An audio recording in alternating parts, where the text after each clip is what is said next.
Cuerpo humano. 206 huesos, 650 músculos, un corazón que llega a latir unos 3.000 millones de veces, unos pulmones que impulsan el aire a través de 2.400 kilómetros de vías respiratorias. Todo ello maravillosamente orquestado por miles de millones de células nerviosas y miles de millones de kilómetros de información genética, formando combinaciones que hacen de cada persona un ser único. 100 billones de células, una máquina humana increíble. Cada día nos hace emprender un viaje milagroso, ampliando fronteras, afrontando enormes retos, superando las barreras de la capacidad humana. Una estrella del baloncesto redefine los límites del rendimiento máximo. Si se pudiese mirar dentro de mi cuerpo, probablemente se vería un corazón latiendo mucho más deprisa. Una pareja sin hijos acepta el desafío de crear nueva vida. Yo diría que tiene menos de un 50% de probabilidades de quedar embarazada, pero el resultado es siempre incierto. Un maestro lucha contra la muerte que acecha en el interior de su cerebro. Que si es grave, el tumor va a matarle, así que es mortalmente grave. Era como una despedida, porque no sabía cómo iba a quedar después. Son dramas diarios de la vida humana, pero se desarrollan dentro de nosotros mismos, en sitios que nunca habíamos podido ver. Pero ahora sí. En la actualidad, la nueva tecnología nos permite asomarnos al interior de nuestros cuerpos como nunca había sido posible. Ver pensar un cerebro, latir un corazón, iniciarse una vida. Descubrir el ilimitado potencial del increíble cuerpo humano.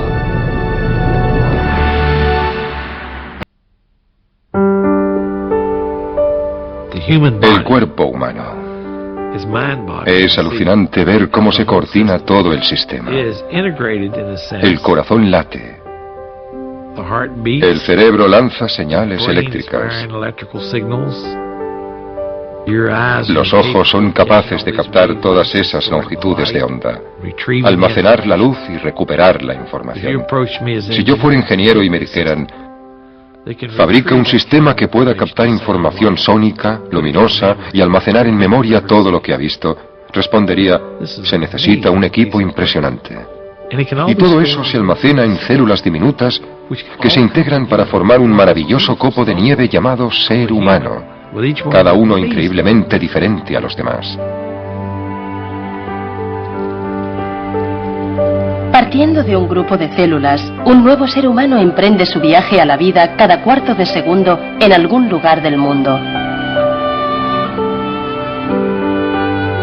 Para comprender los sorprendentes resultados de ese viaje, debemos empezar por el principio, el milagro de la concepción.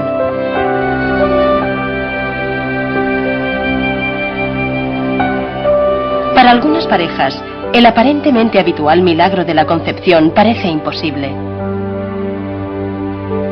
Hoy en día, la ciencia de la reproducción, combinando habilidad y conocimiento de la magia de la naturaleza, puede hacer que ocurra lo imposible y abre una ventana maravillosa al comienzo de la vida humana.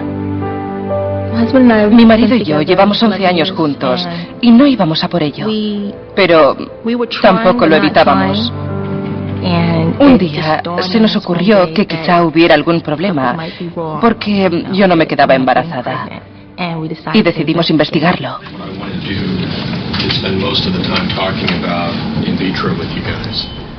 El doctor Mark Sauer no dice que haga milagros, pero aproximadamente una vez a la semana, su equipo de tratamiento de la infertilidad contribuye a traer a un bebé al mundo mediante fecundación in vitro. Con la ayuda del doctor Sauer, Inés y Darryl Pearson tendrán una oportunidad del 50% de crear una nueva vida.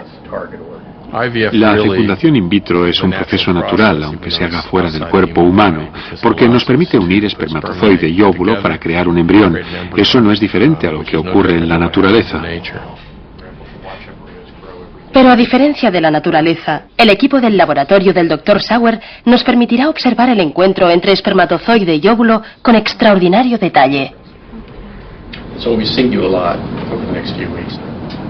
Okay.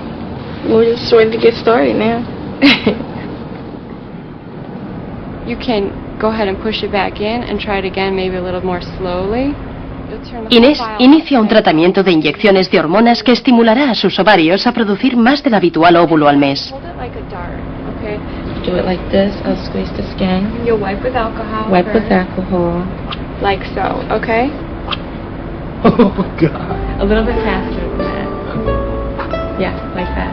Oh my God. Alright. You can just do that there, okay? Llegó la hora. Como se esperaba, hay muchos óvulos preparados.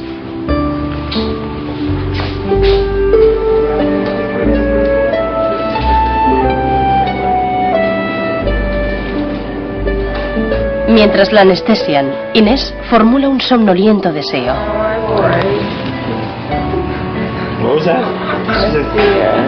What did she say? She said, I want a boy. That's what I thought she said. Start on the left side. There's a lot of follicles. You can see the needle tip there on the screen. El extraordinario óvulo que da origen a la vida humana es una simple célula. No es más grueso que un cabello, apenas perceptible a simple vista. Mucha gente no se imagina lo pequeña que es una célula. Si me meto un dedo en la boca, se quedarán unas 10.000 células en la punta.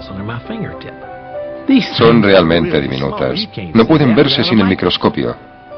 Pero sin embargo pueden formar un ser humano. ¿No es increíble? Uno a uno se extraen 27 valiosos óvulos. Cuando los óvulos están en lugar seguro, se recoge el semen de Darryl. El embriólogo Bob Prosser elimina entonces los espermatozoides muertos y los menos sanos. Esta es la muestra inicial, todavía no se ha procesado. Aquí podemos compararla con la muestra ya procesada. Se ve que la muestra es ya mucho más limpia. Casi todos los espermatozoides están en movimiento. Parecen excursionistas contentos.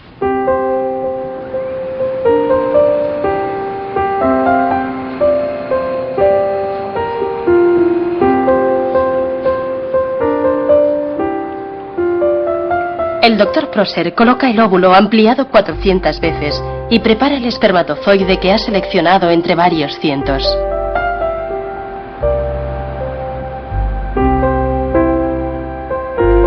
Se inyecta el espermatozoide y llega el momento crítico de la fecundación.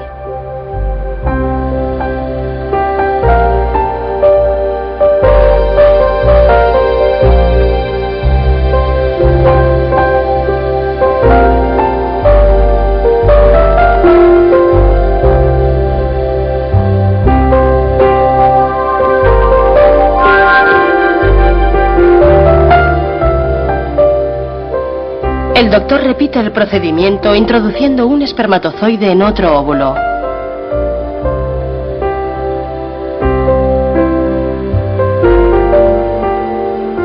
Si el encuentro tiene éxito, observaremos a tiempo real el primero de los múltiples milagros que darán lugar a la vida de un niño.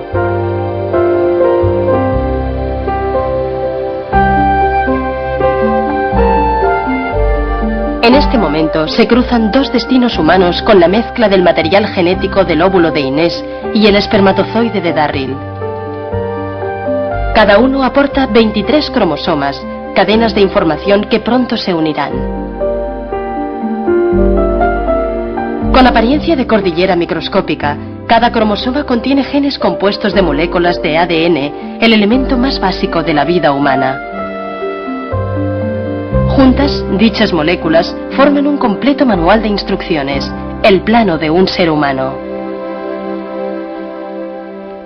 El ser humano se construye con una serie de planos entrelazados en forma de cromosoma, que es una secuencia de ADN, y que indica ojos azules, mujer, 1,70 m de estatura y pelo castaño. La trascendental hazaña de la interpretación del genoma, el libro de códigos de la vida humana, puede abrir muy pronto la puerta a las revelaciones biológicas. Craig Venter está en la vanguardia de esta ola de nuevos conocimientos. El genoma es el conjunto de toda nuestra información genética. Es un alfabeto de combinaciones de 4 letras que compone el ADN y al descifrar el genoma determinamos el orden exacto de aproximadamente 3.000 millones de dichas combinaciones.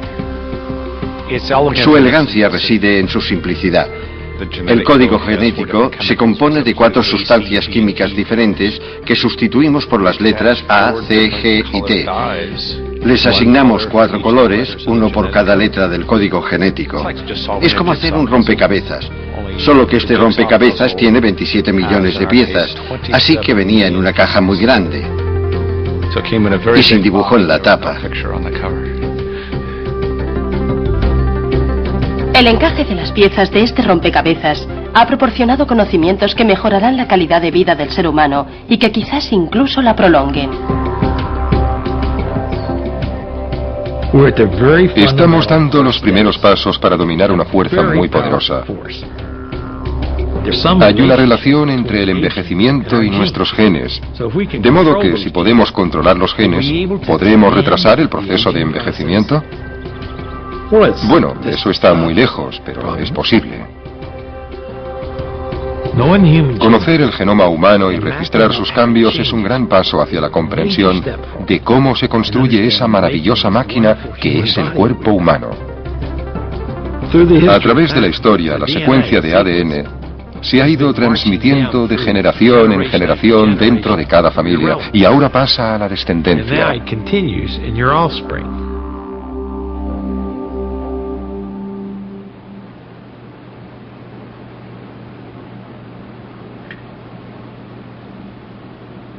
De un día para otro, se unen el ADN de los óvulos de Inés y el de los espermatozoides de Darryl, y 13 de los 27 óvulos muestran el alveolo indicador del éxito.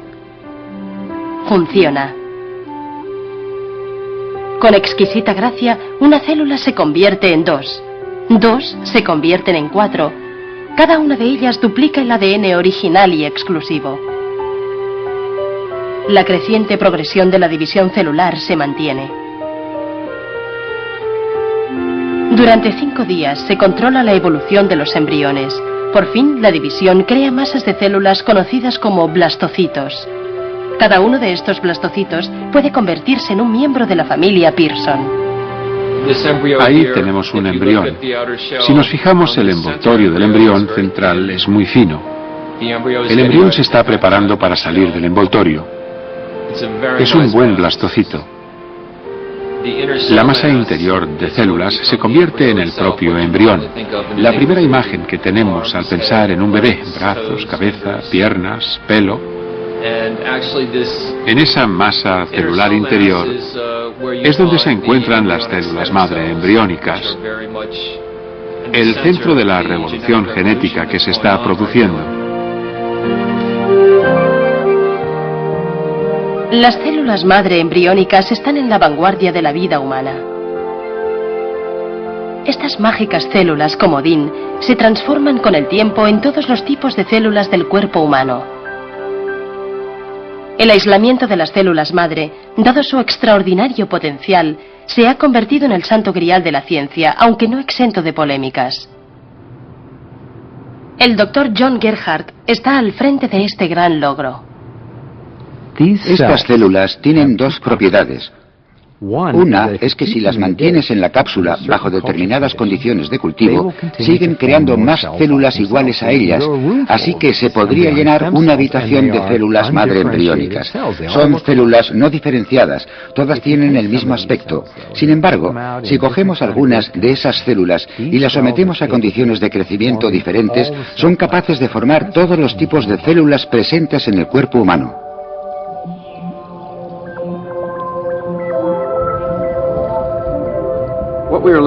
Lo que vemos aquí son células del músculo cardíaco que hacen latir el tejido que forman. Anteriormente fueron células madre con destino desconocido.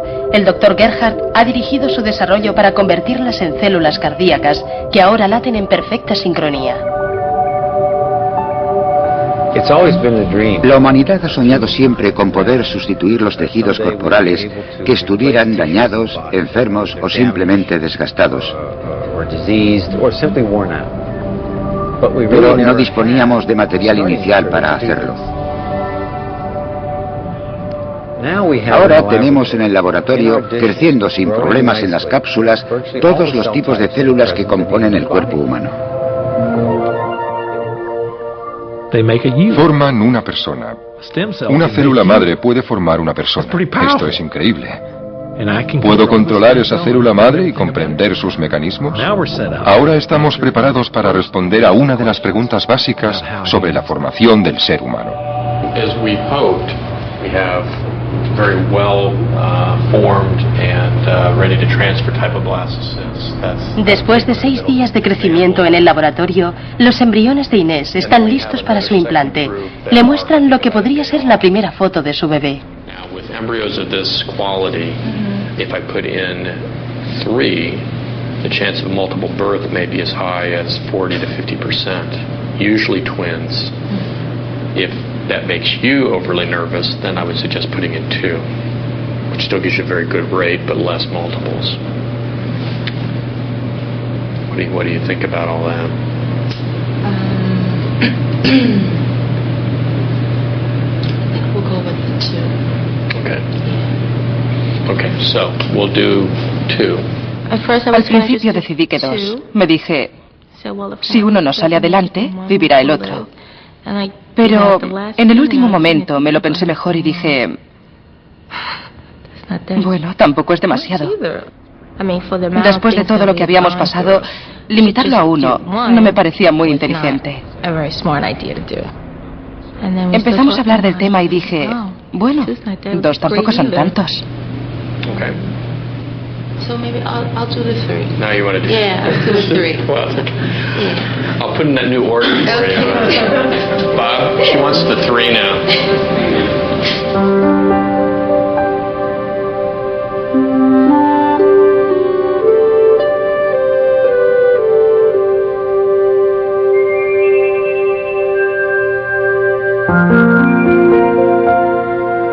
Los 3 embriones se introducen en un solo catéter y se depositan en la pared del útero de Inés.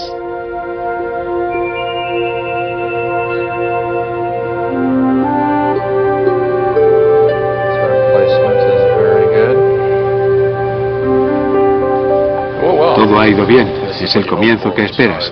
Tiene un 50% de probabilidades. Dentro de unos 10 días veremos si se queda embarazada o no. No quise entusiasmarme mucho porque me dijeron que era posible que no funcionase, que no tuviésemos éxito. O sea que no quería que nos hiciésemos demasiadas ilusiones. Eso lo tuve en cuenta. La ciencia ha hecho lo posible, pero serán 10 días muy largos para Inés. 27 óvulos extraídos, 13 fecundados, 5 blastocitos viables. 3 le ofrecen ahora a Inés la posibilidad de ser madre.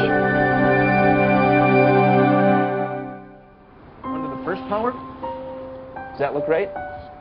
Not really, does it? Okay. What about 10 to the first power? Does that look right? Gran parte de lo que sabemos del funcionamiento del cuerpo humano se aprende cuando necesita reparación. Scott Tennis, veterano maestro de 6º curso y entrenador de fútbol en la zona rural de Dakota del Norte, es víctima de extenuantes convulsiones, cuyo estudio ha llevado al terrible descubrimiento de un enorme tumor cerebral. 2 meses antes, el tumor de Scott empezó a crecer rápidamente, igual que la frecuencia e intensidad de las convulsiones. A menudo perdía el conocimiento. Si no recibía tratamiento, a Scott podía quedarle menos de 1 año de vida. Tuve 3 convulsiones en 3 semanas. Entonces pensé, tenemos que hacer algo.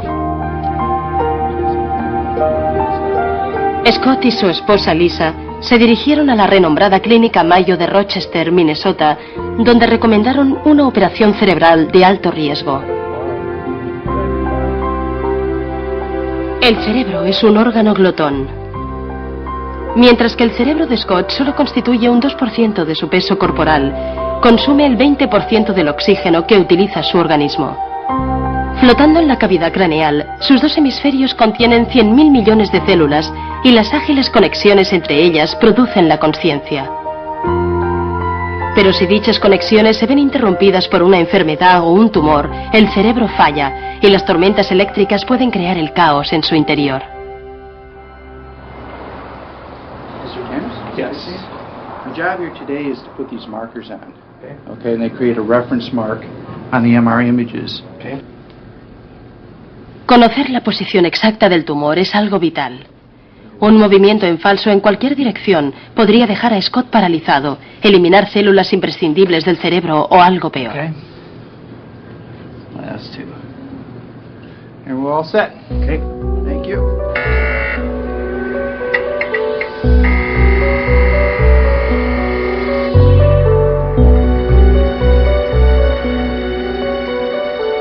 Las imágenes obtenidas mediante resonancia magnética muestran la posición del tumor, pero resulta esencial identificar las funciones específicas de la zona en la que se encuentra el tumor y hacerlo en 3 dimensiones.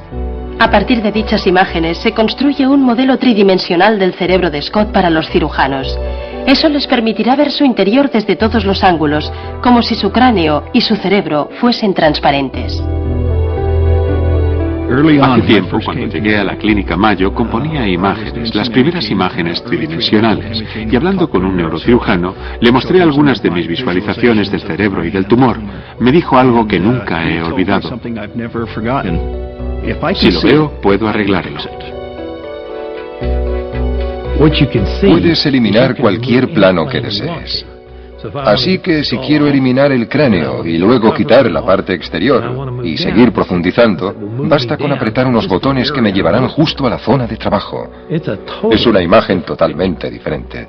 Es como entrar en un edificio, en lugar de quedarte contemplándolo desde fuera. Scott y Lisa se reúnen con el doctor Frederick Mayer, que llevará a cabo la difícil intervención. Scott tiene un tumor cerebral que se ha extendido por la parte dominante de su cerebro. Está cerca de la zona del cerebro que controla el movimiento del lado derecho del cuerpo y está muy cerca de sus centros de lenguaje. Se encuentra dentro de una zona que ayuda a iniciar y coordinar la capacidad motriz. This is all tumor here, and here, and here, and here, and here, and here. La imagen revela lo difícil que va a ser la intervención quirúrgica. El tumor de Scott está en una zona especialmente peligrosa del cerebro, en la parte exterior, la que se considera zona pensante del cerebro. El enorme tumor se encuentra entre las regiones esenciales que controlan el habla y el movimiento, y peligrosamente mezclado con tejido cerebral sano. Para evitar dañar esas zonas, los cirujanos tendrán que hablar con Scott mientras le operan. Eso significa que Scott tendrá que estar consciente durante la mayor parte de la intervención. Es su mejor oportunidad de poder volver a una vida normal. Todo esto resulta muy polémico. Es una decisión muy difícil. Es una decisión terrible que nadie debería haberse obligado a tomar. Que si es grave, si no se trata con éxito, con el tratamiento que sea, el tumor va a matarle. Es un hombre joven, o sea que es mortalmente grave. Esas palabras fueron como un golpe para mí. En esos momentos pensaba en mis hijos, en mi familia. En sí iban a ser nuestras últimas Navidades juntos. Han pasado 10 días y para Inés el momento de la verdad se acerca cuando va a buscar los resultados de su test de embarazo. I just want to let you know that your pregnancy test was positive. Which is wonderful. Okay. Congratulations. Thank you. All right. Okay. Okay. Well, give me a hug. Yes, I was surprised. Sí, me sorprendí, sí. Cuando vi que nadie parecía triste, ni nada de eso, cuando entré en la consulta pensé, tienen que ser buenas noticias. Eso me dio una pista. Todos actuaban de forma muy normal, demasiado normal para mí. Así que me dije, creo que todo va bien. Hello. What are you doing? Well, I got good news for you. I'm pregnant. Why are you laughing? He said, you're pregnant. Me dijo, ¿estás embarazada? Y se reía. Decía, qué bien. Ahora es cuando empieza lo divertido, porque tenemos algo que vigilar. Es real, un embarazo, lo que todos estábamos esperando. Ver cómo el embrión se transforma en un feto y cómo posteriormente el feto, si todo va bien, se transforma en un bebé, es la parte más divertida de este trabajo. The first thing you're going to notice is that right here is a pregnancy sac. Okay, and you see a little area kind of fluttering right there? That's the heartbeat of the baby. Can I have a picture of that? I'm going to give you lots of pictures here. Now you have some, God has truly blessed you. You actually have two, because you see there's one baby there. Okay, and then you see the other baby over here. You get a nice view. Right there, you can see the heartbeat fluttering. See that right by the X? So you have twins. I hope that's good news. Get a nice picture. Era la primera vez que veía latir un corazón. Así que me pareció sorprendente. Es una maravilla. Lo ves y piensas que hay un bebé vivo creciendo dentro de ti, con el corazón latiendo. Es cuando te das cuenta de verdad.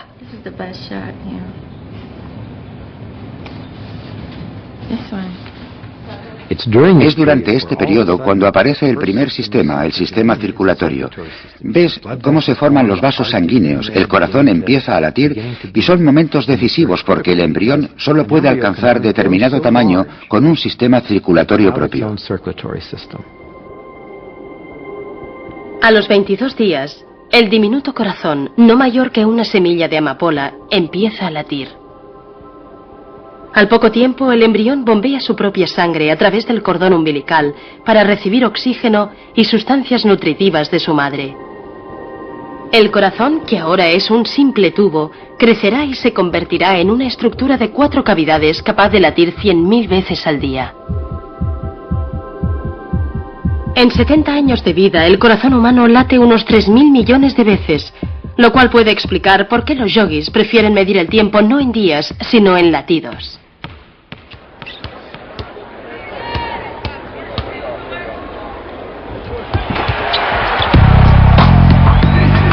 Los jugadores de la NBA cuentan los minutos que están en la pista, y esta noche los límites aeróbicos de los Charlotte Hornets se están sometiendo a una dura prueba. Juegan el que será el partido más largo de la historia del equipo. Una triple prórroga forzará incluso a estos deportistas profesionales a llevar sus organismos al límite.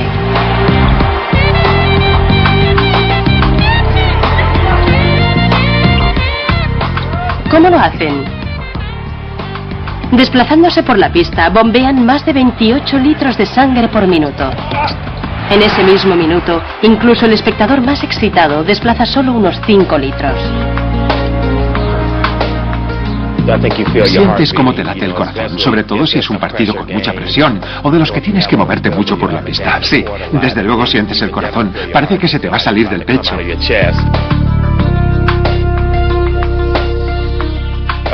Si se pudiese mirar dentro de mi cuerpo, o del de cualquiera de mis compañeros, comparado con el de una persona normal, probablemente se vería un corazón latiendo mucho más deprisa.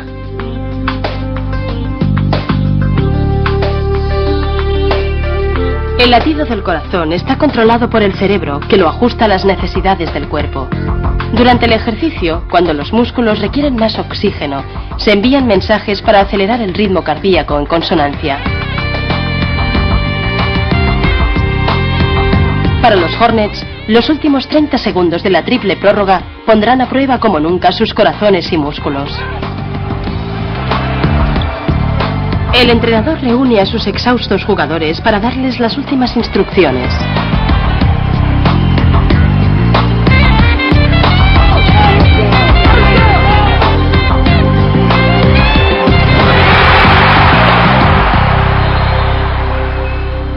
Resultado final, Bulls 95, Hornets 102. Ha sido un partido muy largo. Me siento algo deshidratado, con el estómago revuelto. Me duelen los tobillos y los pies. Me duele la espalda. Es la agonía de la victoria. Impresiona lo que hacen con sus cuerpos los jugadores de la NBA. Es increíble. Para mí son los mejores deportistas del mundo, sin duda. Lo que hacen noche sí, noche no es impresionante. Corren más rápido, saltan más alto, porque creo que podemos entrenar el cuerpo humano para que haga cosas que no pensábamos que pudiera hacer hace 10 o 20 años.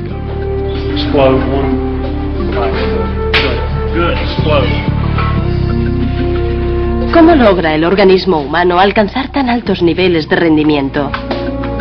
Sabemos que el cuerpo de los profesionales, como PJ Brown, está perfectamente a punto. Sus músculos constituyen más de la mitad de su peso corporal. Sus huesos son muchas veces más fuertes que una barra de acero del mismo peso. Juntos están entrenados para moverse con enorme precisión.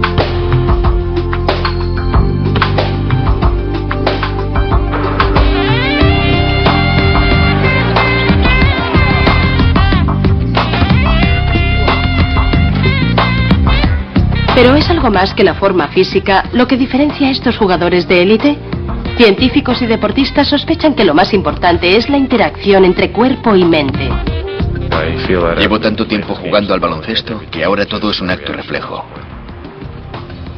Hago 100, 500 o 1000 lanzamientos al día. Al final eso acaba formando parte de ti.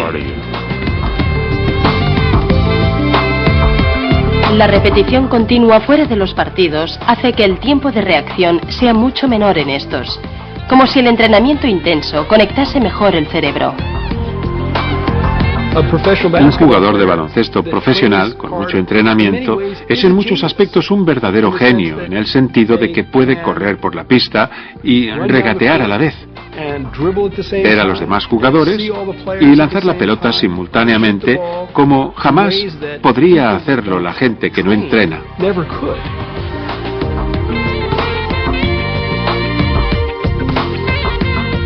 Empezamos a comprender el hecho de que lo que hace uno puede influir en la estructura de su cerebro. En concreto, el ejercicio voluntario puede llegar a aumentar el número de células del cerebro.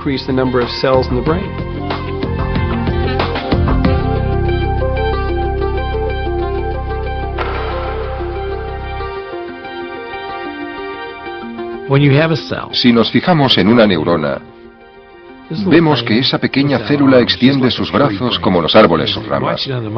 Al microscopio se observa que intenta alcanzar a todas partes y curiosamente en cuanto toca a otra sabe que la ha tocado y se conecta. La información se transmite desde la periferia, desde la punta de los dedos, desde la lengua. Vuelve a la médula espinal y de ahí llega finalmente al cerebro. En el cerebro es donde se coordinan todas estas sensaciones. Es como decir, siento todo el universo. Caramba, no sé cómo. Sé que es a través de estas células, pero ¿cómo funciona el cerebro dentro de su cavidad craneal? Ahí pasa algo raro. El gran reto es, desde luego, comprender el cerebro.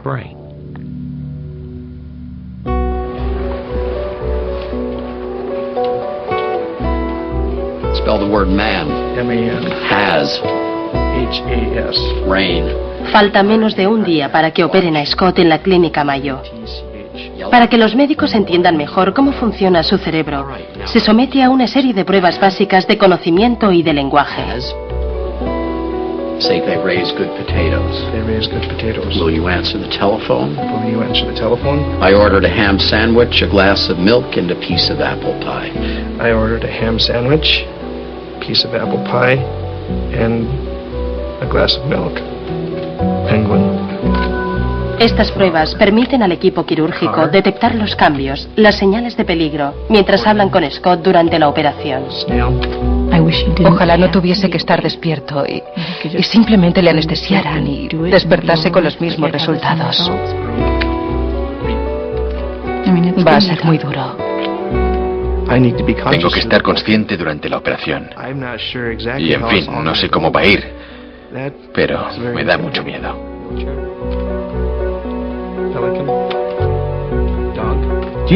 ¿Sabes cuántas imágenes han acumulado tus ojos desde que naciste? ¿Sabes cuántos sonidos has oído? ¿Cómo has podido almacenar todos esos sonidos, todas esas imágenes en francés, alemán, inglés o el idioma en que las hayas almacenado y recuperarlas con solo una palabra?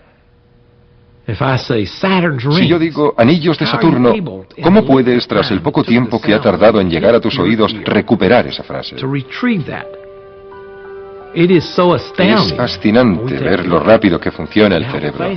Resulta impresionante.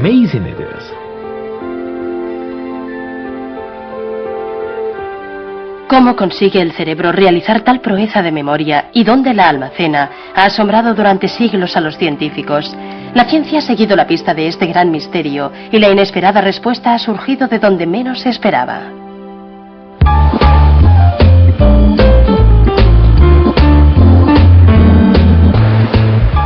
Los legendarios taxistas londinenses son los deportistas olímpicos de la memoria.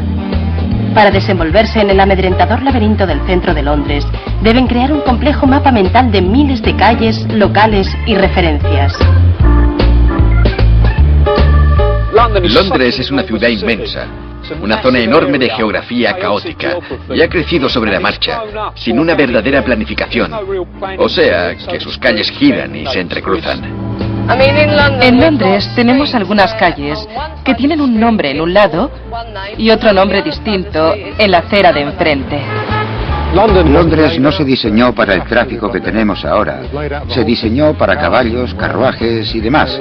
Y se ha tenido que adaptar y nosotros hemos tenido que adaptarnos también a ello.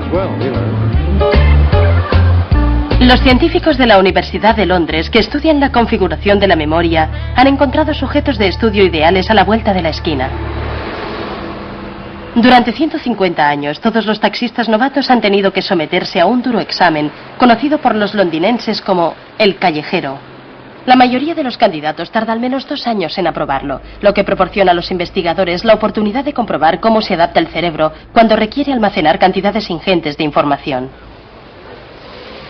No creo que haya otra ciudad en el mundo donde los taxistas tengan que aprobar un examen tan difícil.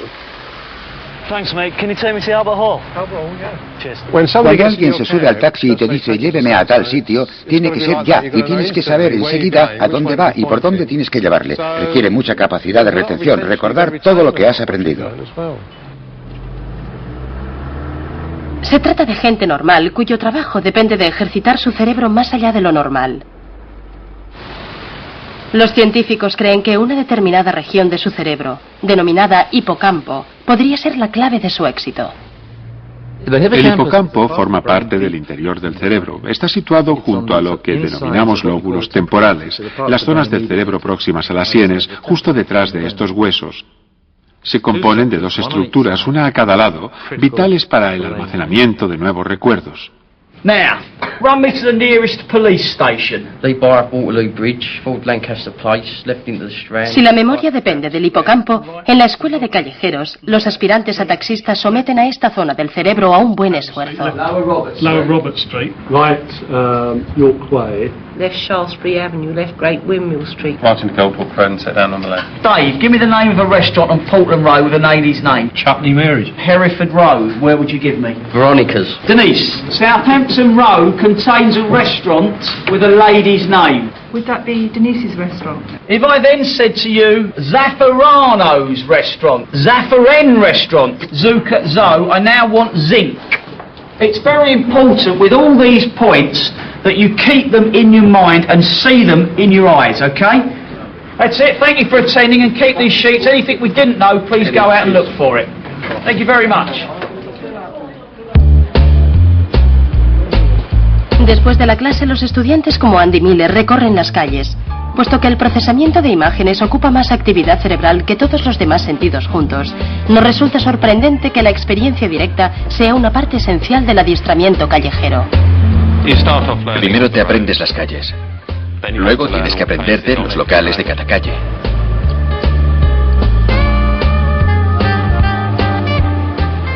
Es imposible aprender las rutas del examen del callejero con un mapa.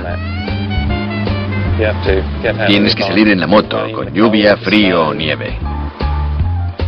Se aprenden poco a poco. El cerebro va reuniendo más y más información.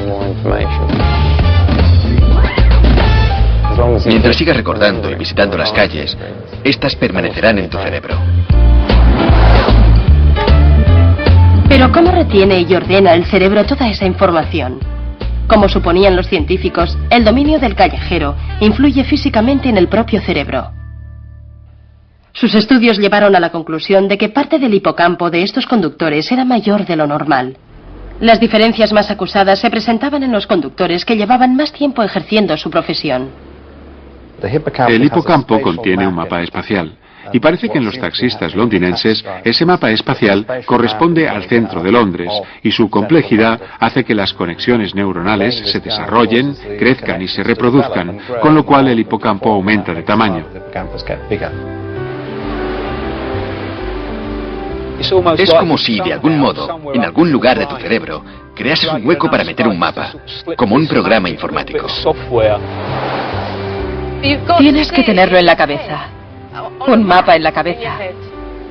Creas una especie de foto de Londres, como un mapa en tu mente, y ves las calles y los cruces para saber exactamente dónde está todo. El estudio revela algo que no creíamos posible: que el cerebro adulto puede modificar su anatomía básica conforme a las necesidades del usuario. Creo que es un estudio muy importante porque demuestra por primera vez en el hombre que el hipocampo puede reorganizarse. ¿Qué significa eso? Significa que el hipocampo es variable. Los científicos decimos que es plástico, como un trozo de plastilina. Puede alterar su forma. Tengo la sensación de que mi hipocampo es más grande que el de los demás. Me lo han comentado. Algunos clientes me han dicho, se nota que tiene un hipocampo más grande de lo normal. Resulta muy interesante, porque hacemos el curso de callejero para aprender nuestro trabajo. Y ahora nos dicen que hemos desarrollado una parte de nuestro cerebro y ha aumentado de tamaño. Eso es un valor añadido, ¿no?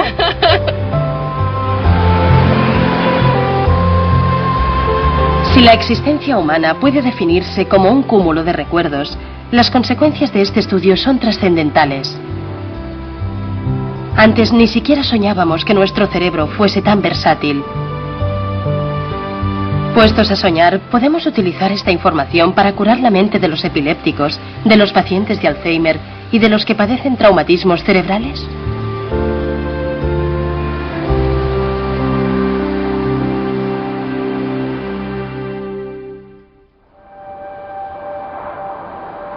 Sé que van a operarle y sé que quizá tenga que estar un par de días en el hospital y que quizá tenga que volver a aprender a leer y escribir. Así que quizá tenga que leerle algunos libros y enseñarle a escribir otra vez. También sé que está asustado y mi madre también. Scott Tennis ha pasado la noche en vela. Así que no le ha costado estar despierto a las 6 de la mañana para someterse a una operación. Ahora mismo solo quiero que termine todo, porque sé lo que está sufriendo él. Nos han dicho que estará alterado una temporada, pero ¿cuánto tiempo? ¿Y hasta qué punto? Eso es lo que más me asusta.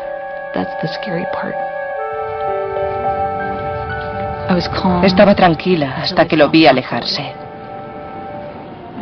Le acompañé hasta donde pude, pero sabía que no podría llegar hasta la sala del preoperatorio. Era como una despedida, porque no sabía cómo iba a quedar después.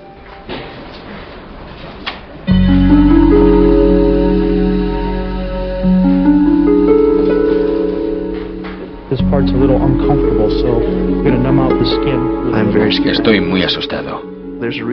Si tenemos un cráneo, es para que proteja nuestro cerebro. Ahora van a abrirlo y acceder a mi cerebro y sacar algo de allí. Pensar que le dejo a alguien a quien solo he visto una vez, que hurgue en mi cabeza, es algo que me da mucho miedo. Scott debe permanecer completamente inmóvil durante la operación, que puede durar 6 horas, de modo que inmovilizan su cabeza. Las referencias de las resonancias del día anterior permiten a los cirujanos alinear las imágenes del cerebro con el cerebro real.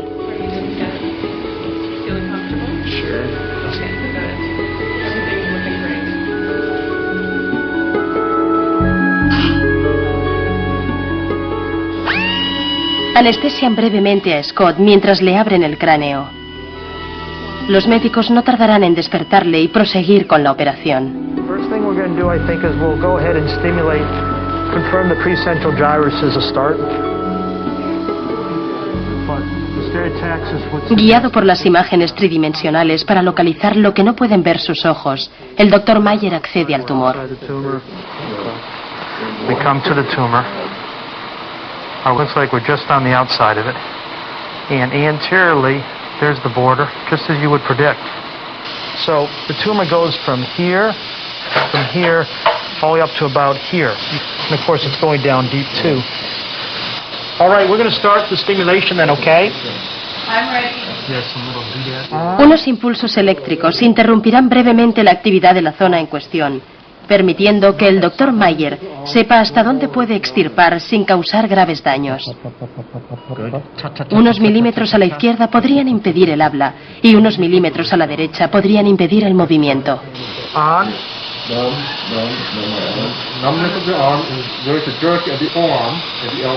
This area causes movement of his arm, his hand, his fingers and thumb on here, and it's always amazing, I think, to all of us that such a little part of the brain has so much function. Sort of a miraculous thing.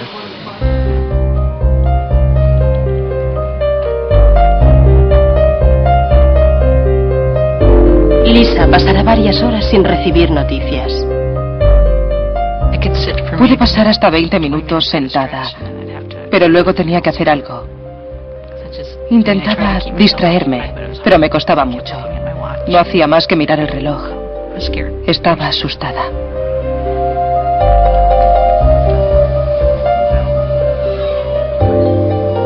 Mientras el Dr. Mayer corta con su bisturí, el Dr. Duffy comprueba que el paciente no ha perdido el habla.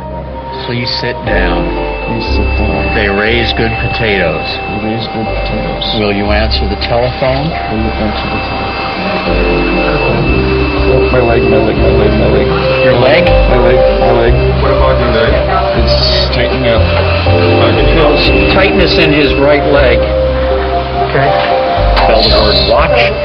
W-A-T-C. The word yellow. Y-E-F.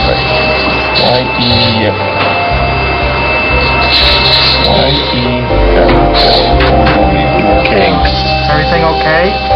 Right leg is getting a little bit weaker. That one got a lot of weakness. A lot or a little? A lot. It's about moderate. It's about a -2. Okay, so we'll stop our resection in that area. Your speech is just fine, obviously. Your arm's okay. Yes. But we're not going to resect any more in that leg region, okay? Okay. For what it's worth, Scott, we're getting a very big removal of your tumor. Okay. I think if we go any more, we're going to really probably guarantee giving you a paralysis, and I don't think that's a good trade-off. And if I were in your shoes, I'd want me to stop. Why don't you ask Steve? Steve, you feel like you know. Los pacientes pasan un mal trago. Es una experiencia horrible. Ven algo que tenían dentro y que ahora está fuera. Can you see that?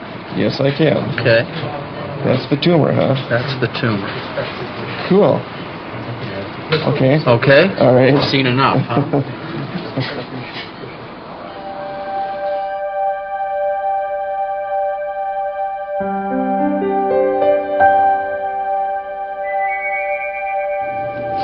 Oh, there you are. He's doing just fine. Everything went as well as we could hope for.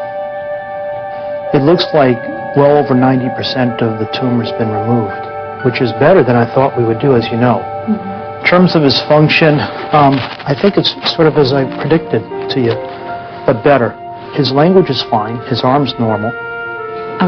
Estaba muy nerviosa cuando vino el doctor Mayer a hablar con nosotros, porque me temía lo peor.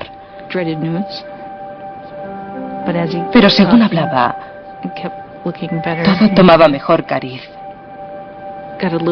Me quitó un gran peso de encima. We would never say that this is a cure, but I think in terms of the spectrum of things, I think what we did today has given him a good shot at trying to beat it.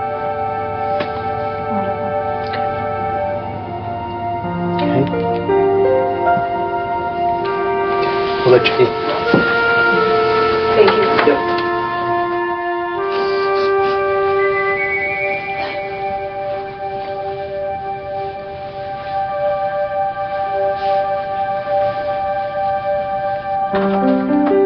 Me daba miedo verle por el aspecto que tendría. Iba caminando despacio porque sabía lo que podía encontrarme, aunque no estaba segura. Esperaba que tuviera la cara hinchada y una mascarilla de oxígeno y cosas así. Pero cuando le vi, me sentí aliviada.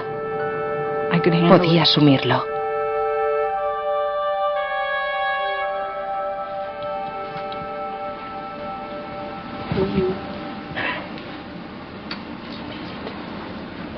What I'm feeling right now is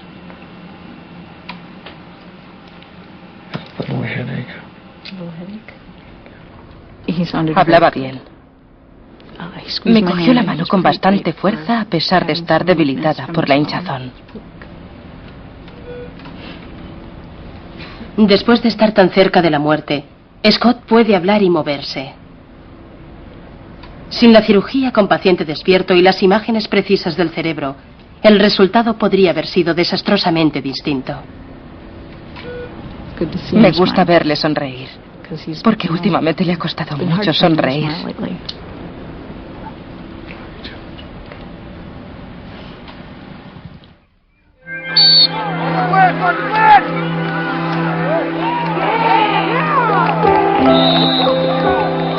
Seis meses después, Scott vuelve a la enseñanza y a los entrenamientos de fútbol. Algún día, la generación de sus hijos vivirá en un mundo en que los avances de la ciencia que les salvó sean algo cotidiano, superados por otros que ahora no podemos ni imaginar. Cada vez que aparece una herramienta nueva, se amplían nuestras posibilidades. Es como Internet, se amplía constantemente. Durante mi vida he sido testigo, en el terreno de la biología, del cambio del caballo y la carreta a la lanzadera espacial. Los avances en la informática son ínfimos comparados con los que se han producido en el conocimiento biológico. Para Inés y Darryl, dicho conocimiento ha significado dos nuevas vidas, vidas que pronto manifestarán su propia resistencia. Nacidos prematuramente, mediante cesárea de emergencia, Kayla y Carsey Pearson pasaron sus primeras semanas en el hospital, pero pronto crecieron sanos y fuertes.